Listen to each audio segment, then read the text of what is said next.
বিগত বছরের তুলনায় ২০২৪ সালে উল্লেখযোগ্যভাবে রাজ্য অপরাধের মাত্রা কমেছে, কিন্তু পাল্লা দিয়ে বেড়েছে খুনের মতো মারাত্মক অপরাধ। অপহরণের মতো ঘটনাও প্রায় ১০০ ছাড়িয়ে গেছে ২০২৪ সালে। ২০২৪ সালে রাজ্যে অপরাধের মামলা ছিল গত এক দশকে সবথেকে কম। ২০১৪ বা ২০১৮ সালে রাজ্যে যেখানে আইপিসি ধারার অধীনে মামলার সংখ্যা ছিল ৫,০০০-এর বেশি, সেখানে সেই জায়গায় ২০২৪ সালে আইপিসি ধারায় রাজ্যের বিভিন্ন জেলায় নথিভুক্ত মামলার সংখ্যা ৩,০০০-এর নিচে। আইপিসি ধারা ছাড়া অন্যান্য ধারাতে মামলার সংখ্যাও উল্লেখযোগ্যভাবে হ্রাস পেয়েছে ২০২৪-এ। এই উদ্বেগের বিষয় হচ্ছে ২০২৩ সালের তুলনায় ২০২৪ সালে রাজ্যে বেড়েছে খুনের ঘটনা। ২০২৪-এ রাজ্যে আইপিসি ধারায় মোট ২,৭৪০টি মামলা নথিভুক্ত হয়, যেখানে ২০২৩ সালে রাজ্যে আইপিসি ধারায় নথিভুক্ত মামলার সংখ্যা ছিল ৩,৮০৬টি। আইপিসি ছাড়া অন্যান্য ধারায় মামলা নথিভুক্ত হয়েছে ৯৭৬টি। ২০২৩ সালে অন্যান্য ধারায় নথিভুক্ত মামলার সংখ্যা ছিল ১,১৯৬টি। সার্বিকভাবে অপরাধের মাত্রা কমলেও ২০২৪ সালে রাজ্যে বেড়েছে খুনের সংখ্যা। ২০২৩ সালে রাজ্যে যেখানে ১০১টি খুনের মামলা নথিভুক্ত হয়, সেখানে ২০২৪ সালে রাজ্যে খুনের মামলা নথিভুক্ত হয়েছে ১১৩টি। শতাংশের হারে খুনের মামলা বৃদ্ধির হার প্রায় ১৫%। এই সংখ্যাকে ২০২০ সাল করোনা অতিমারির বছরের সঙ্গে তুলনা করা যেতে পারে।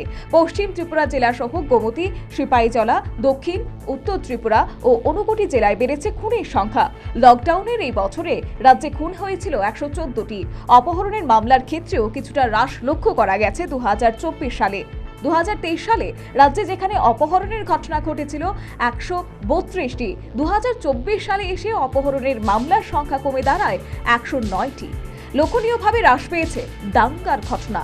২০২৪ সালে রাজ্যে মাত্র ২২টি দাঙ্গায় মামলার নথিভুক্ত হয়েছে, যা ছিল গত ১০ বছরে সবচেয়ে কম। ২০২৩ সালে এই ধরনের মামলার সংখ্যা ছিল ১১০টি। গত ১০ বছরে সবথেকে বেশি অপহরণের মামলা নথিভুক্ত হয় ২০১৯ সালে।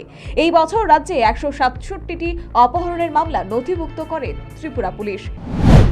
আইপিসি মামলা ২০২৩-এ ৩,৮০৬টি, ২০২৪-এ ২,৭৪০টি। অন্যান্য ধারায় মামলা ২০২৩-এ ১,১৯৬টি, ২০২৪ সালে ৯৭৬টি। খুনের মামলা ২০২৩ সালে ১০১টি, ২০২৪ সালে ১১৩টি। দাঙ্গার ঘটনা ২০২৩ সালে ১১০টি এবং অপরদিকে ২০২৪ সালে 22টি।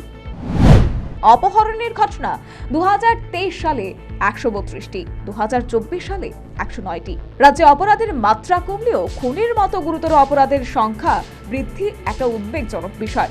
গত বছর বিভিন্ন সময়ে রাজ্যের বিরোধীরা এই বিষয়ে নানান অভিযোগ তুলে রাজ্য সরকারকে কাঠগড়ায় তুলেছে। গত বছর রাজ্যের বিভিন্ন জেলায় বহু অজ্ঞাত মৃতদেহ উদ্ধারের ঘটনায় রাজ্যবাসীর মধ্যে বেশ উদ্বেগ দেখা দিয়েছিল। এবার পুলিশের দেওয়া তথ্যে এই উদ্বেগের আশঙ্কা প্রমাণিত হলো। Bureau report, news vanguard. সিজা ইনস্টিটিউট অফ কিডনি সায়েন্সেস কিডনির জটিল রোগের চিকিৎসার জন্য এক উৎকৃষ্ট প্রতিষ্ঠান, যেখানে উত্তর পূর্ব ভারতের প্রথম এবিও অসামঞ্জস্য কিডনি প্রতিস্থাপন এবং মৃত ব্যক্তির কিডনি প্রতিস্থাপন করা হয়। এখানে ১১৫টিরও বেশি কিডনি প্রতিস্থাপন এবং উত্তর পূর্ব ভারতের সবচেয়ে বেশি হিমোডায়ালিসিস করা হয়েছে এবং এই সংখ্যা দিন দিন বাড়ছে। সিজা institute of kidney sciences Tripura সরকার সহ অরুণাচল প্রদেশ, মেঘালয়, মিজোরাম, মণিপুর এবং নাগাল্যান্ড সরকার দ্বারা স্বীকৃতি প্রাপ্ত।